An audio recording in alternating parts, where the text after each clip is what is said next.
what is a book that has changed you individually profoundly? I thought I would just get to answer the questions, or ask the questions, but in the green room, Susan said to me, well, you have to nominate 2 books. You can't just ask us.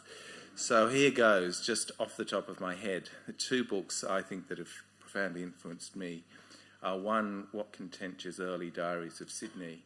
He was a British officer who wrote about First Contact, which kind of led me on a journey of reading about it, and it profoundly changed my view of the city in which I lived. And the second one is Jamie's 30-Minute Meals. Now, I'm being honest. I wanted to get something more profound than that, but that's what came to me. And the reason for that is I was sort of going through a period where the kids were getting spaghetti bolognese every night, and my wife gave me that book. There's no way you can cook the meals in 30 minutes, but anyway. But it really opened up my mind to cooking and to cooking much more inventively for the children. And it made me think that if you don't show kids the possibility of a complex, broad, expanding universe on the dinner table, you probably narrow them. So that's my answer. We'll go in the same order. Susan, why don't you talk about the book that's influenced? Well, Adam's given us 2 books, but he told us we could only have 1, so there you are. Oh, I'm sorry. Well, you can... So, look, I have chosen this tiny little book, Honour and Other People's Children by Helen Garner. I'm a huge fan of everything Helen has written, and I'm sure many of you are too, but it began with this book, and it's falling apart, actually. This was the 1982 paperback of a book that came out in 1980, and I've written in the front, Susan Wyndham, April 1984, and I'll tell you why that's significant afterwards. But this is 2 novellas. It was her second book after Monkey Grip, which made such an impact, you know, the story of communal households in Melbourne and junkies and all the relationships that flowed around those people, and more than semi-autobiographical, I think, and I would say the same of these. But this is the first one I read, and I continue to love it more than I love Monkey Grip. And I'm going to just focus on the very first of the stories, which is only 50 pages long, Honour.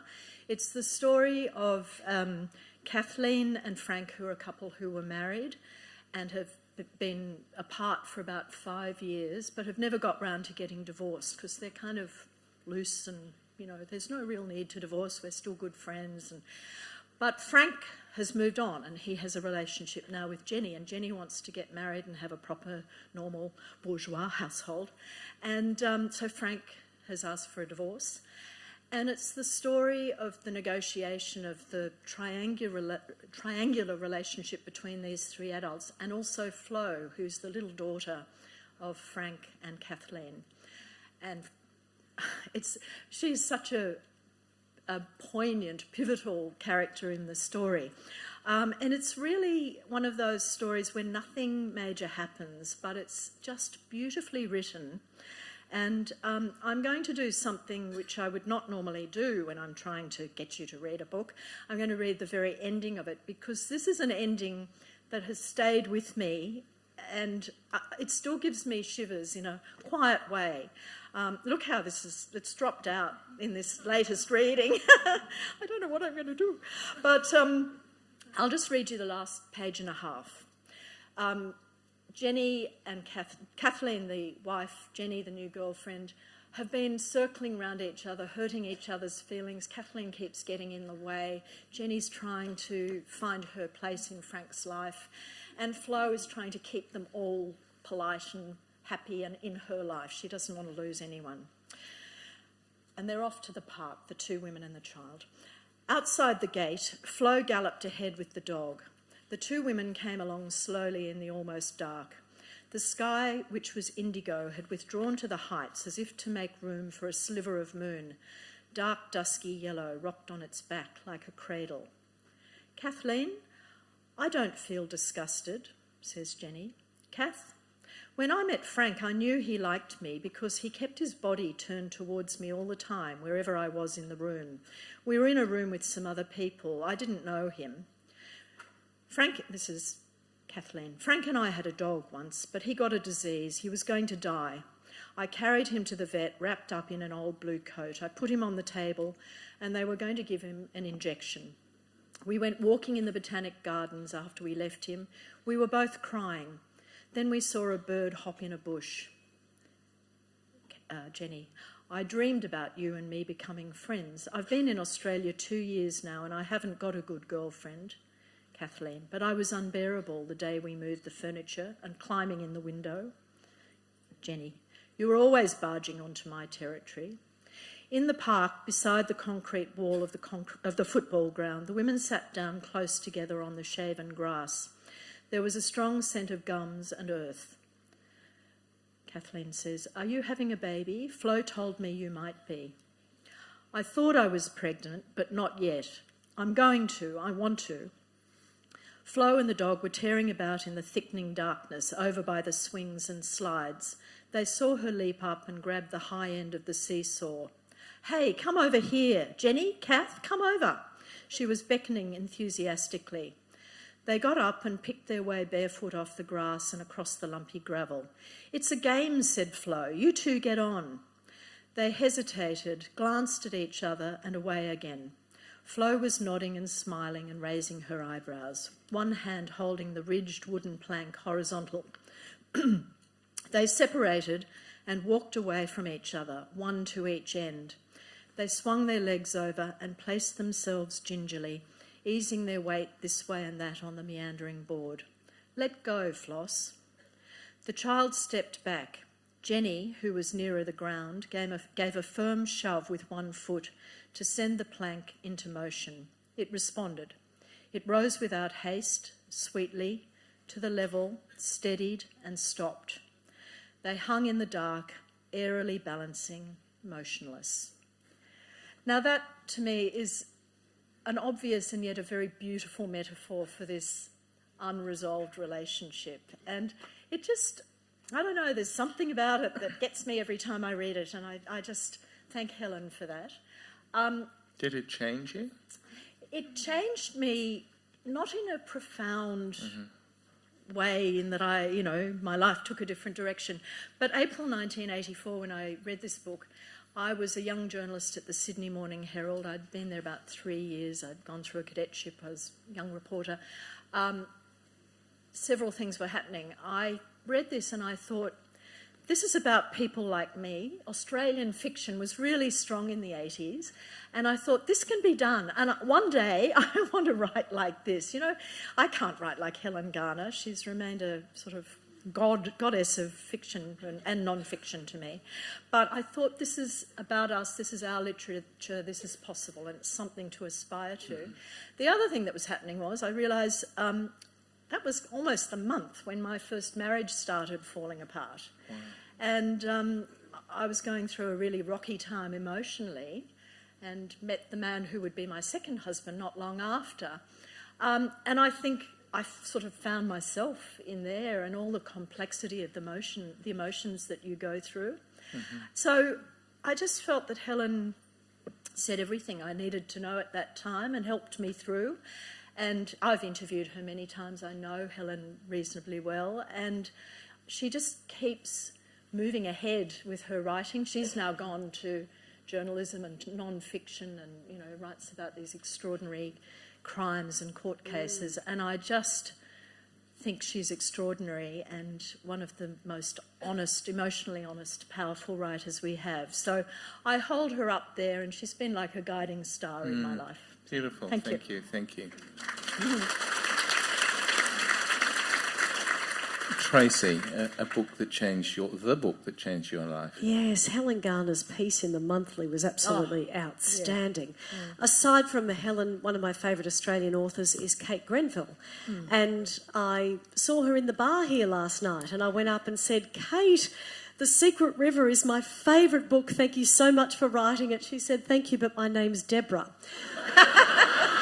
So if there's a woman in the crowd here who is called Deborah and who may or may not look a little bit like Kate Grenville, I apologise profusely. I'm very embarrassed. Barry said something before that touches on why I like The Secret River so much, and I actually scrawled it down. He said, terrible things happen if you suppress and deny your past. Kate Grenville wrote The Secret River after participating in a reconciliation march in 2008.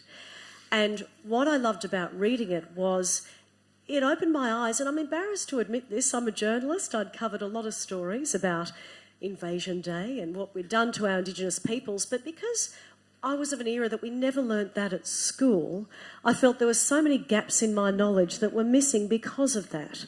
So when I read Kate Grenville's book, The Secret River, it was such simple storytelling about two people, William Thornhill, who was the convict, who was based upon one of her forebears, and the Indigenous people of the land, and what can only be described as a tragedy of mutual incomprehension. I'll just read you a passage and then dig down a little bit more on it.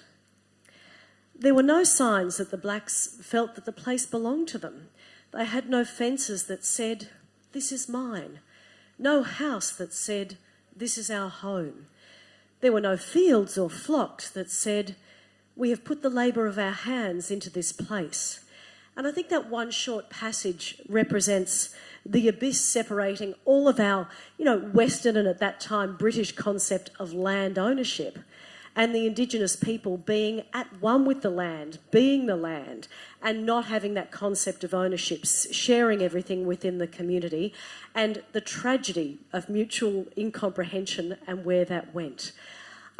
I think it was life-changing for a couple of reasons. One was it was such simple storytelling told of a complex issue told through a few characters, and it was a real light bulb moment for me in my understanding of Australia's history.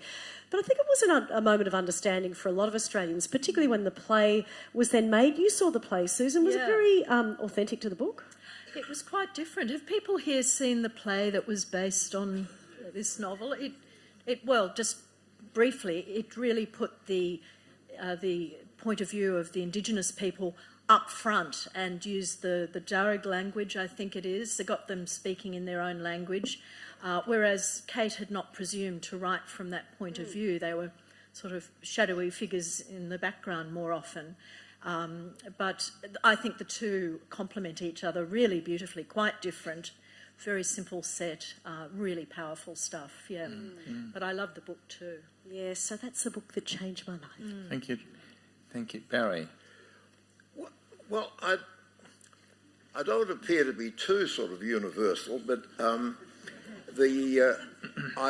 got an insatiable hunger for big stuff.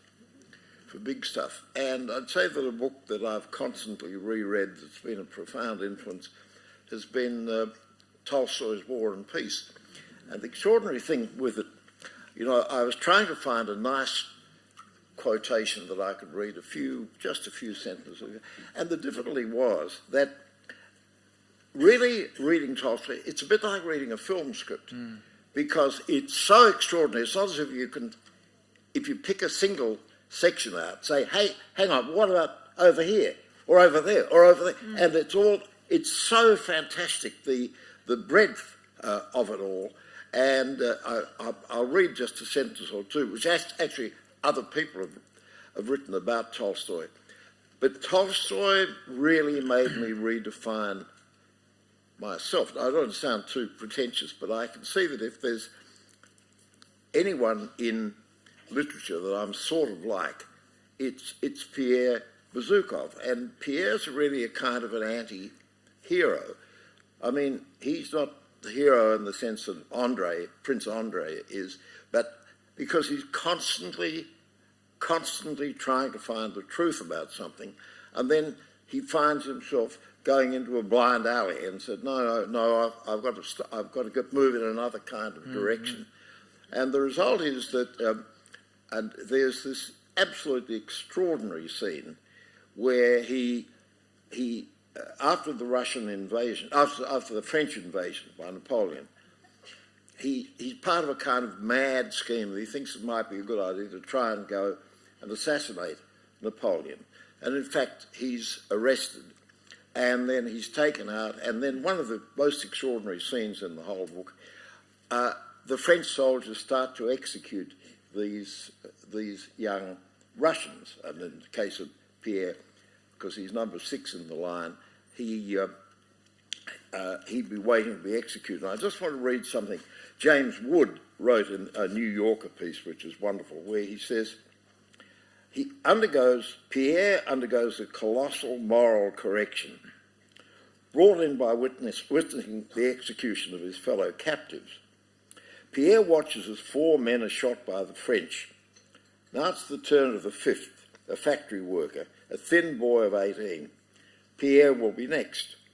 The factory worker is blindfolded, but just before he's killed, he straightens the knot at the back of his head to make it more comfortable. Now that's a typical Tolstoy point. Isn't that wonderful? He's going to die in 20 seconds, but it's an instinctive human reaction, you see, which is counterintuitive. And he straightens. It's a superb scene. Every detail charged is lit by lightning. The pale, frightened faces of the French executioners, the young French soldier who stands by the pit where the bodies are being buried, swaying back and forth like a drunkard. And as he said, Tolstoy is doubtless interested in the nature of the action. Is the condemned man exercising the sweetest gratuity of his free will, or helplessly responding to the discontent of the knot? Either way, the absolute selfishness in the most basic sense of another man must be instructive to the self-sufficient Pierre. After his experiences, his sense of the differences of other people begins to expand. The factory worker adjusts his blindfold and dies. Pierre, figuratively speaking, adjusts his blindfold and lives. And you see this extraordinary understanding of the human condition. And I just wanted to quote something which an exchange between Tolstoy and Chekhov, that Chekhov had gone to visit Tolstoy in his estate at Yasnaya Polyana, Bright Glade, Yasnaya Polyana, when they encountered a horse in the woods. Tolstoy started talking about the horse, graphically imagining what the animal would think about: the clouds overhead, the umbrageous trees, the smell of the wet earth, the flowers, the sun. Chekhov, astonished, exclaimed that Tolstoy must have been a horse in an earlier life, because only a horse could know so completely what a horse would feel. Tolstoy responded, "No, but the day I came across my own inside, I came across everyone's inside." Oh, isn't that fabulous? Wow. Isn't that fabulous. Absolutely fabulous? So it's big stuff. You know, time's running out. So Barry, deeply profound, big stuff. How did it influence you? I mean, what were you doing at that time when you read that book, War and Peace, first? How have you taken I it with became you more through life? preoccupied, obsessed even with the human condition. Mm-hmm. And to say, how can you help people to get out of Plato's cave? How can you get them out to express what are human beings capable of? And we don't know. And you get a similar kind of situation, really, with Homer's Iliad. Mm-hmm. The inexorability of fate. To what extent there are certain things you can never avoid. But you're looking for for example, different types of leadership, for example. How do you deal with the human condition? How do you respond to fate? It's big stuff, and it's challenging. Barry, can I just ask if you also love Anna Karenina, which Oh, yeah. I would count as one of my favourite books in the world. It's very different, but It's absolutely extraordinary. And one of the great passages. Well, there are two. There are two absolutely wonderful passages at the end of Anna, which I think of. One is when Anna is going fatally to the railway station where she commits suicide, but where you've got this stream of consciousness where, as she's going along in her carriage, she's reading advertising slogans. She's reading all these strange things which are absolutely immediate, but also irrelevant. exactly. And the other thing which is very much in my mind, the very end of the book, people, because of the film, they think the thing ends with Anna's death. It doesn't. It doesn't. No. It ends with the extraordinary scene at the end where Kitty and Levin get married, and it's a scene actually makes you think of the situation with Rachel and me a bit. That towards the end, you see, towards the end, Levin has got a kind of epiphany, and he's saying he understands the way in which the universe works. He understands how the how the planets move, how the whole universe operates, and Kitty says to him, "Yes, well, that's all very interesting," but she said, "I wonder if you could go into the bathroom. I think the tap is leaking." Do you want to expand on the Rachel and me comment further, or is that sufficient? Yeah. What about, I mean, you were in politics a long time. Do you think that all... Too long. Did your voracious, extraordinary amount of reading, including of those two books, did it help? Did it hinder? It hindered. I mean, it was really... I mean, I'd have had more fun if I'd been there in the Whitlam period, because we could have entertained each other and bored everyone else with us. So. Well, listen, we could go all afternoon on that one digression, but we need to stick a little bit to script. So, look, the next question I want to ask, this was a session about the power of writing in books to change people, but also to change the world. So I'd ask each of the panellists to think about what is a book. It's a very unfair question, really, but what is a book that has had a profound impact on the world? Susan told me what she's going to say, but I won't steal her thunder. So, Susan, what's a book that you think has changed the world? Well, again, a book that I'm sure many, if not most of you have read, George Orwell's 1984, published in 1949, when the world was coming out of war and fascism and socialism and all those extremisms that Orwell observed. And I mean, I'm not a particular fan of futuristic writing, and it was still supposedly the future when I read it in the 70s. I think I would have first read 1984, so it was still projecting forward a little bit. But he creates such a real world in there, doesn't he? I mean, I'm a great fan of all Orwell's writing. I think he was a great journalist, and I just could read him endlessly. I think he's still so fresh. But, of course, 1984 was the story of Winston, who was working in the Department of Truth under this unspecified totalitarian regime.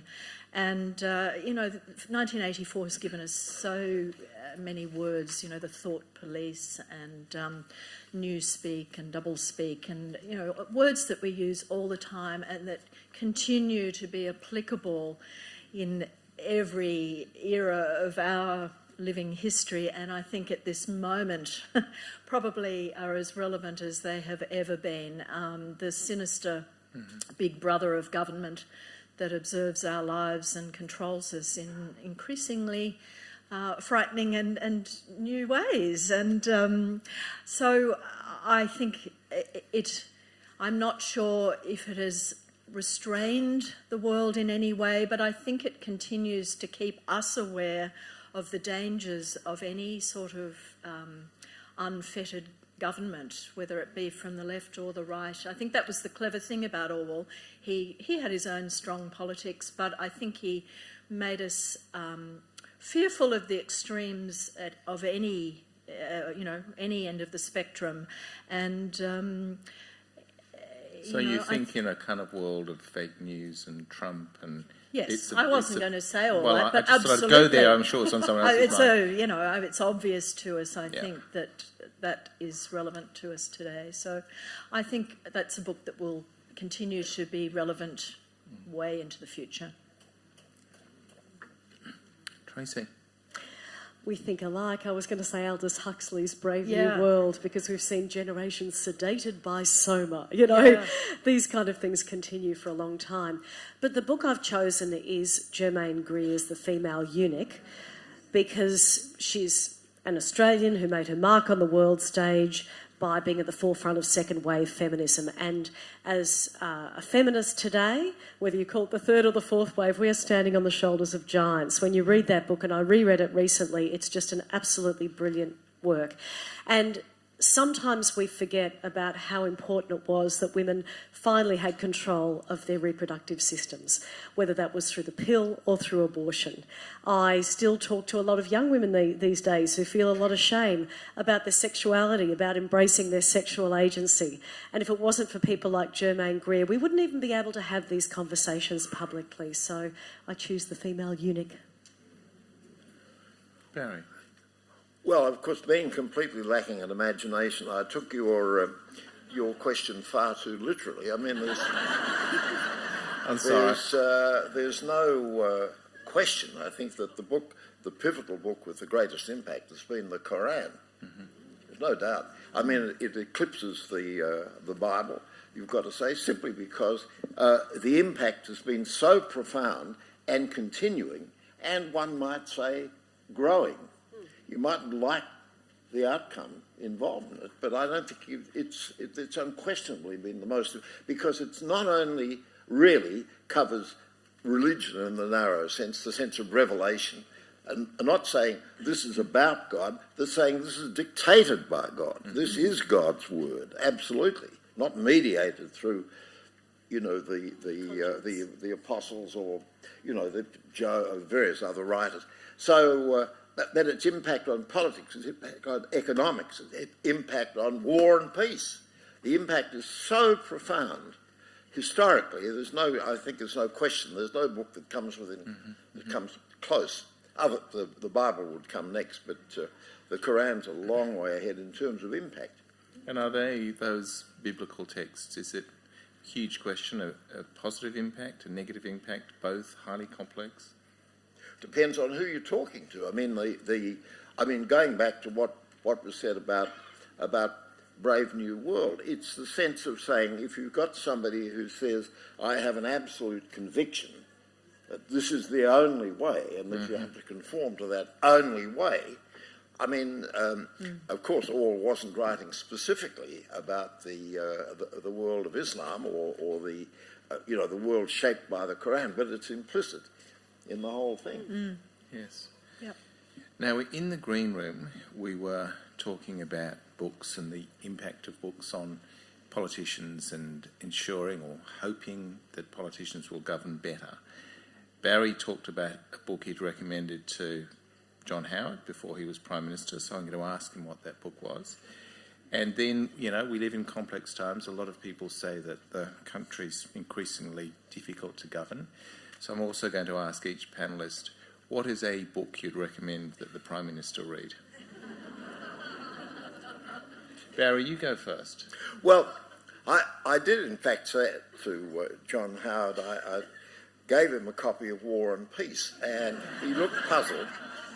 And he said, why are you giving it to me? And I said, well, I think there's a very strong chance you'll become Prime Minister, and I think, if you had read the book, you'd be a better Prime Minister than you would if you hadn't. And I often think, my God, I don't know where we'd be now if he hadn't read it. And whenever we meet, which is all that occasionally met in the chairman's lounge, but he always remembers the story, and he says he did actually read it. I'm not sure, he didn't say he enjoyed it, but he said he certainly said he read it. Right. Well, what about our current Prime Minister? Well, he's quite widely read, but I would urge him to reread Kafka's book, The Trial. And why, Barry? Because here you have nameless accusers, nameless processes, everything that's operating in a world that's outside the law, where people don't take accountability. They say, well, we're being cruel to be kind, it's the only way we can operate and we have no alternative, and so on. And that seems to me to be absolutely the kind of point, the kind of situation that Kafka writes about so powerfully. It is an astounding book. I mean, if I had the liberty of suggesting another book, it would be Montaigne's essays. I mean, big stuff again. Montaigne's essays, but in particular, the last essay, I think the greatest of all, the essay called On Experience, which is just one of the transcendent masterpieces and so on. And what it's going through it all is the need to have courage to establish beliefs, get them right, check them out, and act on them, but act courageously.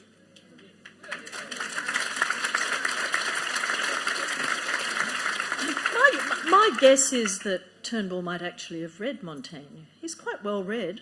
Oh, no, I conceded that. I said he was right. And in fact, the words I used about Kafka, say, read them again. Okay, well, I'll use that, say All again. right. He ought to read I them. may be wrong, I'm only guessing, but yeah. So this is a question without notice, sorry, Barry, but what about President Trump? Would you... It's President Trump has conceded he doesn't read whole books. He said he's read chapters of books. Yeah. Twitter And versions. he's conceded that even the books published under his own name, he hasn't read from cover to cover. And that is pretty clear.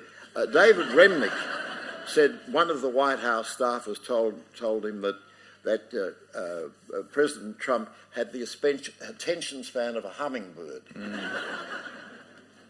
So hard. I don't think he certainly won't be reading War and Peace. You should send in the tweet version. No. Tracy. I think Malcolm Turnbull needs to reread John Steinbeck's The Grapes of Wrath, because I can see clear parallels between the displaced people who were forced off their lands, heading west to California with the hope of a new life, and yet at the end they're abandoned by the government, they're abandoned by big business, and we can see the same thing with the displaced people moving globally and ending up in offshore detention centres in Australia and in just awful, bloody, effectively prisons around the world. It's just, we've lost our compassion. When I read that book, that really lit a fire in my belly about social justice, and I think someone like Malcolm Turnbull has lost that compassion and needs to be reminded of the kind of people that need our help at the moment.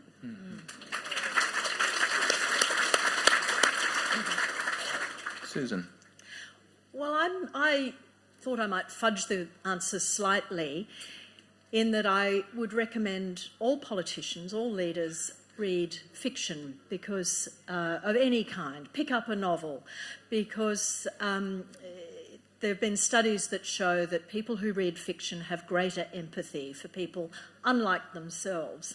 And I think, I don't know if the scientific proof is true, but I think we can all recognise that experience of disappearing into the story of someone unlike ourselves. And of course non-fiction can bring us that too, but I think there's something about the internal life that a novel can create so well.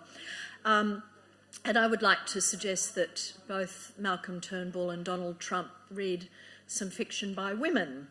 And perhaps I would suggest to both of them that, because I'm sure neither of them would naturally be drawn to reading anything by a woman, and I would therefore pick a pair of books that I think are very topical at the moment.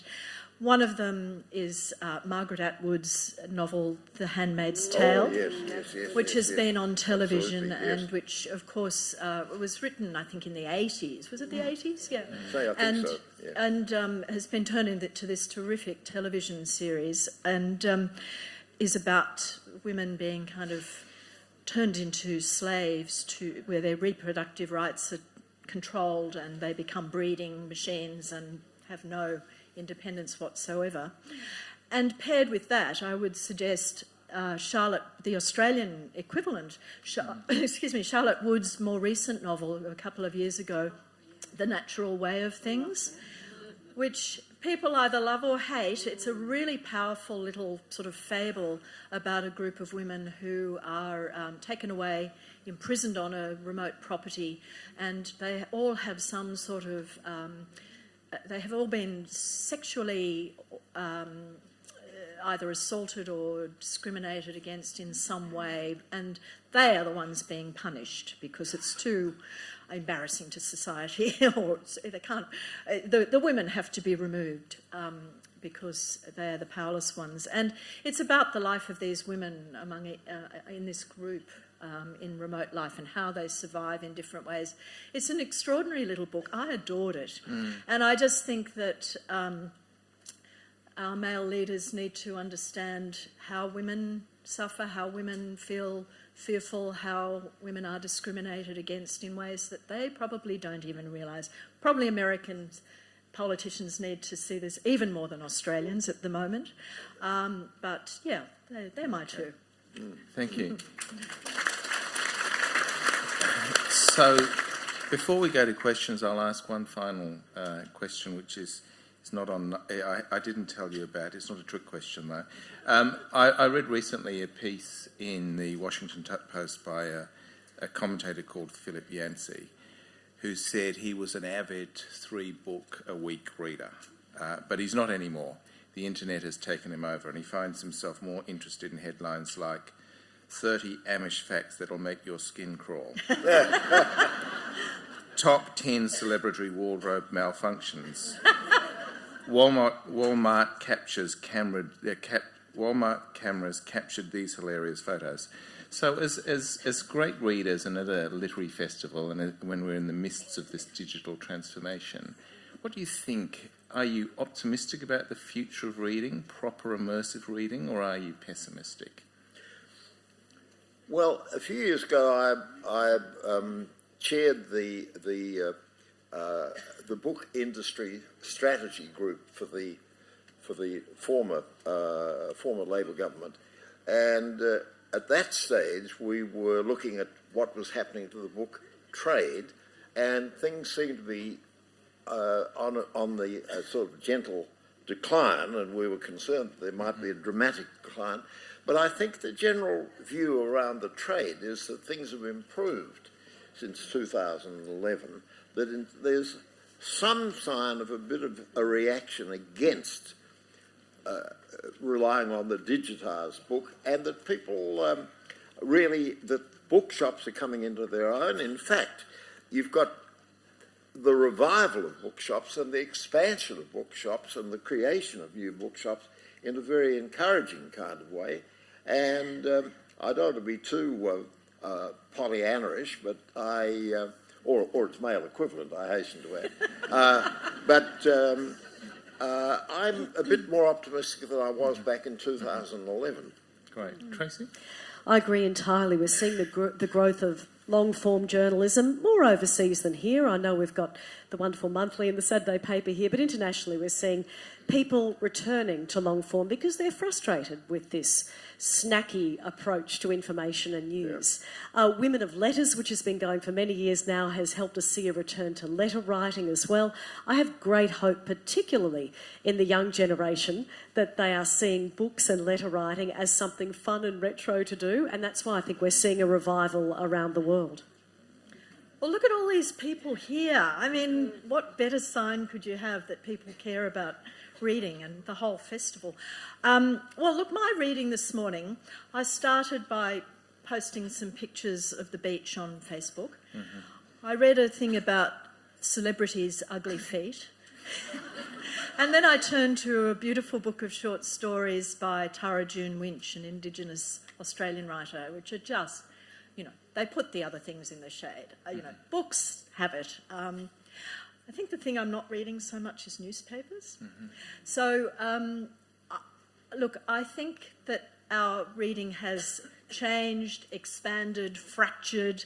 I think we're all finding it difficult to make time to read everything that we want to.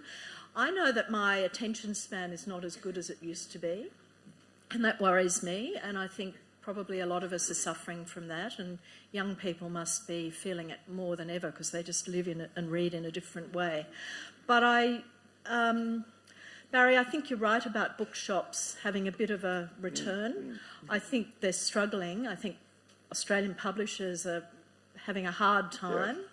I think we all have to go out and buy one more book before we leave this place. But I think there